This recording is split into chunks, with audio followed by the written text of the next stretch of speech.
welcome back to Broadcasting Scotland. We're here today with Linda Fabiani, MSP for East Kilbride. This week's a special week. It's almost a year since the day of the referendum. We're going to talk about that later. We're going to talk about the Smith Commission and more powers. But first, we're going to chat a little bit about Linda's background and where she grew up. Born in Glasgow, Italian descent, and then you first of all went into housing before politics. Can you tell us a little bit about your background? I had a very privileged upbringing. My grandfather was Italian. He came over from La Spezia. I understand prior to the First World War, then went back for the war, and then came back to Scotland again in the 20s. Chip shops, cafes, a great upbringing, Scottish on one side, Italian on the other. So, yeah, it was fantastic. Looking back on it, when I think about it, you know, getting taken to the theatre a lot, there was opera around, which was quite unusual for working class kids in Glasgow then. I think food was a massive part of our upbringing. I remember, you know, when I used to go to other places to eat, you know, my friends' houses, I was always looking for normal things like pasta when it wasn't there, and when my friends came to our house to eat, they quite often wouldn't eat anything because it was also unusual. So yeah, it was great. So you could cook?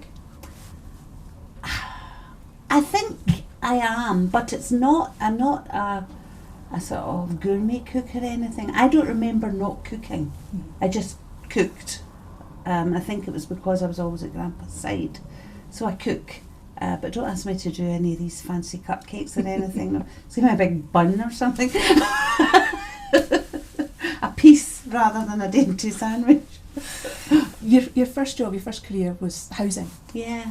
Before moving into politics. What was it that attracted you first of all to housing, and then what was it about politics that gripped you and moved you in that direction? It's interesting because that's the kind of question that you get asked a lot, school children when they come to Parliament, for example. And I have thought about it quite a lot, and I have to be very honest and think a lot of what I've ended up doing has been circumstance and a bit of luck as well. When I left school, as soon as I possibly could, I went to secretarial college, and I ended up doing an admin job in a housing association. And then I started to learn about what housing associations were achieving in communities right across Glasgow, and that was in the early 80s when the housing association movement was really coming to the fore. Fascinated me, and I just literally worked my way up and then did all different jobs in housing associations, went to Dairylea University to get my diploma, and ended up as director of East Kilbride Housing Association. So it sort of happened, and I was fortunate. I worked hard, yeah, but I was also fortunate. I mean, sometimes, particularly politics, is about being in the right place at the right time, and I often feel that's sort of what happened with me going into politics too. I'd always been in the background, working for other people, by-elections and things like that. And then we were having our Parliament back in 1999. We had the debate in our party at that time about gender balance, and it's still going on. And I was getting really quite annoyed at some of the attitudes I was hearing from people. So of course I was on my feet and getting a bit mouthy. And then, as has happened with a lot of women this time round, post-referendum, and people were saying to me, well, why don't you put your money where your mouth is? You're talking a good game here. Why don't you put yourself forward? And I did. And the first time I stood for election, I got elected on the regional list in Central Scotland. So again, there was a bit of luck involved in that. Serendipity is my favourite word, and I absolutely buy into it. So that's how I got into politics. Much to my surprise, I ended up in the front line of it, which was never my intention when I got involved. My intention was just to work to make things a bit better for folk. So here I am, 16 years later. And now you're MSP for East Kilbride, yeah. Traditionally, sort of historically known for weaving and agriculture, but now more of an industrial hub. Lots of manufacturing and engineering and high-tech industries here. What are the challenges facing the communities who live in East Kilbride, the businesses who work here, and what do you think needs to be done to support them all? Well, East Kilbride, of course, was Scotland's first new town, established in 1947. Most successful new town.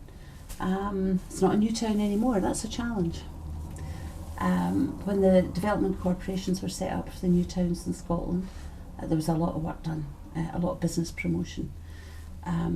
As I say, we're not a new town anymore, and it started to wind down a bit. For example, losing Rolls-Royce, major blow. We lost Motorola a few years ago, major blow. So the challenges are maintaining East Kilbride as a good business location, therefore a good place to live, a good place to bring up children. That does have its challenges. One of the challenges I personally find with it is that the local authority, South Lanarkshire Council, I don't believe recognise what East Kilbride can be and indeed should be. There is an East Kilbride task force which is about regeneration beyond the loss of the big industrial complexes and trying to market as for the newer industries, biotech, technology generally. I'm not convinced that they're focusing enough on East Kilbride. I'm not as involved as I'd like to be because the council seem to have a problem with letting me know anything that's going on, but that's another story, that's a fight for another day. But that is a major challenge, and people's expectations. People in East Kilbride expect quite a lot and aspire to quite a lot, but sometimes because of that there's no recognition that East Kilbride actually has problems like other places. Child poverty, homelessness is a big issue in East Kilbride. So sometimes because of the aspiration and the hype around the success of East Kilbride within South Lanarkshire, there's no recognition of the pockets of deprivation that we have. That's a challenge to get that recognised. Looking internationally, you've done work overseas, democracy building exercises in the likes of Tanzania and Peru and Malawi. And tell us a bit more about what that was like. That must have been fascinating. Yeah. And hard work, I suppose, as well. The first place I ever went was East Timor in '99. And they were having a referendum on independence. And again, it sort of happened. I was on a radio programme sounding off as normal about the duplicity of Western governments that talk a good game but don't support people who are really being badly oppressed, as East Timor was at the time. So I ended up out there as an observer to the ballot. It was difficult, certainly not as difficult for me as it was for the people living there, but it was brand new to me. But what was really interesting was that Jeremy Corbyn was with me. We shared a house, lodgings, with a local family, and I thought it was smashing. He was an old hand. I really, I think, benefited from in that experience from his wisdom, from his knowledge, and indeed he was a very compassionate man, a very good man. So I'm really interested to see how that plays as leader of the opposition in the Westminster Parliament. I think it'll be interesting because I'm interested to see if Jeremy ends up feeling that he has to compromise, and I think that'll be very, very hard for him because it comes from the heart. So we'll watch that. Watch and see. Yeah.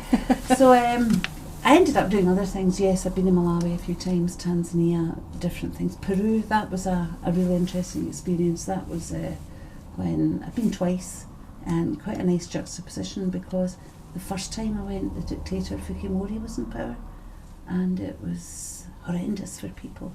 Just the things that were happening were awful.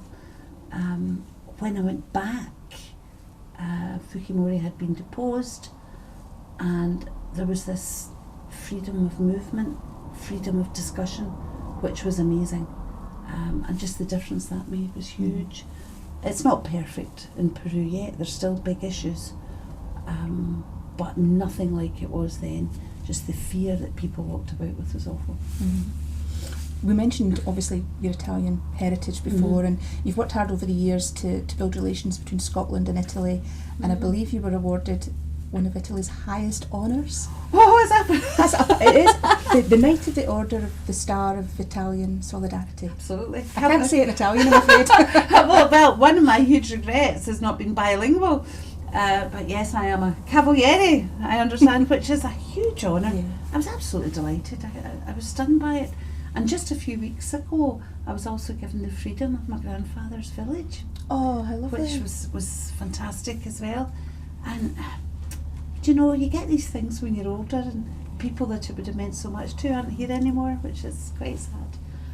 But yeah, I mean, my colleagues, of course, in that wonderful way that colleagues do, they keep saying that I got an honour from Berlusconi, and let's not talk about it any further. They're probably right. But I never did meet him. We've got to talk about the referendum. Yeah. A year ago this week, and talk about the movement that was the Yes campaign. And one of the legacies of that has been a politicised, engaged Scotland. One of the best parts of that is the number of young people involved in politics now than before. It can only be a good thing. It's fantastic. I am stunned every day by the level of engagement with young people in this constituency in East Kilbride. And it's not just about going to the schools and talking to modern studies classes. Social media has been wonderful for that. I have regular conversations with loads of young people, publicly on Facebook sometimes, but more often privately as well, emailing me, dropping in at the office with a real interest in politics. Not always about the SNP, not always pro-independence, but just wanting to understand and make their own minds up. And it's absolutely fantastic. I'm turning away young people that want to do their work experience with us, and that's 14 and 15-year-olds, 6-year pupils who want to intern. I've got 3 local 6-year pupils at the moment from schools in East Kilbride who are interning on different days of the week, volunteering in their schools, allowing it. Fantastic. And if that's happening right across the country, it really bodes well for the future. The result of the referendum was devastating, but the Yes campaign itself was hopeful and uplifting and exciting. I've got many fond memories of the campaign. I'm sure you do too. What would be the highlight of the campaign for you? Well, there was many, I guess, but I suppose one day that comes to mind is it was really fun. I mentioned East Timor earlier, and some of my East Timor friends came to help campaign in the referendum. Not from East Timor, they were already living in England actually, and they came up to campaign with us one day. The same day that Benny Wenda from the Free West Papua campaign arrived to help as well. And so it was like United Nations. There was a Spanish journalist, there was some Catalan folk, and outside my office in the middle of East Kilbride, it was like an international gathering, and people were coming by and sort of looking to see what was going on and just joining in, waving Papuan flags and stuff. So that was a lovely day. That and probably the day Alex Salmon visited, because aside from the hype of walking through East Kilbride shopping centre and the crowds that went with that, there was some extremely moving moments among it. People who were just so passionate about what was happening. Very old people, that was the most moving thing to me. There was one lady, which I've never forgotten, who just said, I don't know how I'm going to vote yet, son, but thanks. And that really got to me. Because to me, what she was saying was, thanks for making us important. Thanks for letting people know what we're about. I maybe don't want to be independent, but I'm so glad we're on the map, and you've given us a bit of pride back. That was huge for me. So going from that to the 19th of September. How did you feel? Do you know, I don't know. People still say to me, oh, you know, that day I was crying, I was sobbing. I haven't shed a tear. And I don't know why. There's something wrong with me. I don't know why. I keep waiting for something to happen that's all going to flood and I'm going to make a complete fool of myself somewhere inappropriate because something's knocked me off. So I don't know. I think I was just numb. Came downstairs to see Alec giving his resignation speech, and I was just numb. I got it. I understood it. I was really numb. All the joy that was Nicola becoming our leader, and then the amazement that we all felt at how the SNP moved forward from the referendum. That's been, what a journey, that's been fantastic. But I don't think I've really dealt with that yet. But part of that is about, I really believe that it's coming. It's just another step in the journey. Mm-hmm. Smith Commission. Well, there's a big step. There's like 3 steps back. Well, yeah, so you and John Swinney represented the SNP on the Smith Commission. Yeah.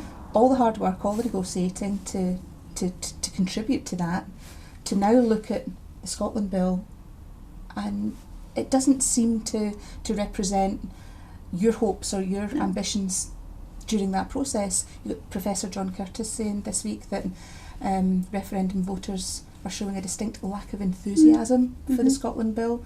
The Devolution Committee not happy with how it's all playing out. What are your thoughts about that? Well, I think I'm right in saying that every academic that's come before the committee has said that the Scotland Bill does not meet the spirit or the substance of the Smith Agreement. Now, the Smith Agreement didn't match my expectations or the expectations of many. It was a negotiated process and you got the best you could out of it. I really wanted to see it as a starting point because the one thing it lacked, perhaps because of the timescale, was any sense of cohesion. So my hope was very much that it would be taken and yes, what was in that would be delivered, but sense would prevail and say, well, do you know what? It makes more sense if we add that wee bit here and that wee bit there. But we're not even at the delivering what the basics were. We're getting a lot of hype from Scotland Office. They're spending fortunes telling everyone that the Smith Agreement is being delivered. No, it's not. Quite obviously not. Am I disappointed? Yes, but I'm not that surprised. I'd have been more surprised if there had been more positivity from the Westminster parties about meeting that agreement and making the Scotland Bill meaningful. It's now going to the House of Lords. I suppose that's a last chance to bring it up a bit, but there's a very strange system that says we need unelected Lords to give us our rights and fulfil vows and promises, but then that is a strange system down there. So disappointed, not that surprised. And one thing that does surprise me, I think that the unionist parties have played an awful lot wrong, and I haven't quite understood their motivation for some things. You know, the vow, the English votes for English laws, all these things. I don't see them doing it any better because, you know, even people who are not overtly political are disillusioned with what they're doing now, and they're saying to me, you know, it's a lot of rubbish, isn't it? You know, they're not doing what they promised. People aren't daft, and one of the things that the referendum did was raise awareness, and people are analysing day and daily what's going on, so that's healthy. Which brings us to IndyRef 2. Ah, yeah. And we've got First Minister Nicola Sturgeon talking about the triggers that might prompt a second referendum, but on the other hand we've got the likes of David Mundell saying there won't be a referendum for 15 years and David Cameron ruling out a referendum. What do you say to them? Politely. Nothing I could say on screen. Like the one thing that matters above all else is the sovereignty of the people of Scotland. And even by the David Cameron and David Mundells of this world, that has been recognised as sacrosanct, even though they refuse to actually validate it in any great way. But it is precious. So, there will be another referendum when the people of Scotland decide there will be another referendum. Straightforward. The reason we had the referendum to bring back the Scottish Parliament in 1997 was because people wanted it. The reason we had the referendum last year was because people wanted it and showed that they wanted it. That's where we'll get to again. That's when we'll have another one. There may well be trigger points, as Nicola Sturgeon says. Of course there will be. You could rhyme off loads of potential trigger points, like the tipping point where people say, oh, this is rubbish, who are you kidding, you're not getting away with this any longer. It could be the EU referendum, many different things that it could be, but it'll be the voice of the people that'll demand it. You can't just organise these things. These things are demanded. One of the most amazing things that happened on the 19th of September was this surge in support for the SNP, the new members, and then during the Westminster election and now looking forward to Holyrood, you've got new members putting themselves forward as candidates. It's going to change the party, it's going to change Holyrood. How do you see it looking after May next year? I'm all excited. Well, I hope to get re-elected. I've been selected for East Kilbride, and it's quite interesting. I remember in '99 when I got elected doing that thing about what's the average age of an MSP, and I was below average. All of a sudden I'm an old hand, and I'm what Jeremy Corbyn was back in '99 when I met him. And if I get re-elected next year, I'm going to be like some sort of elder statesperson sitting in the back benches. So it's exciting. I mean, even 2011, when we bucked the system and ended up with all these new wonderful people there, one of the great joys has been the young politicians that have really, my goodness, taken it, run with it, and come through fantastic people. So I'm hoping to see more of that again next year. That's the future, because they're engaging with the people right across the country. Parliament should be representative of the people. Those who are elected should be people who are in tune with others right across the country. I think our Parliament in Edinburgh is much more like that than Westminster is, and I think that's really healthy. I want that to keep up, and I think the SNP is in a very, very good position for these people to be coming through and doing that. So, crystal ball time. You're looking in your crystal ball 5-10 years ahead. Mm. What would you like Scotland to look like and feel like to live in? Oh, fairer. I think there's folk get a really hard time, not always of their own making. I would like to see it lots fairer, not just that people get a fairer deal. I would like to see a fairer mainstream media, because when I look at some of the terrible things, in my opinion, that are written in some of the things like the Daily Mail and the Express, I'm just appalled. And when you look back historically, they haven't changed. They're still doing the same stuff they did before.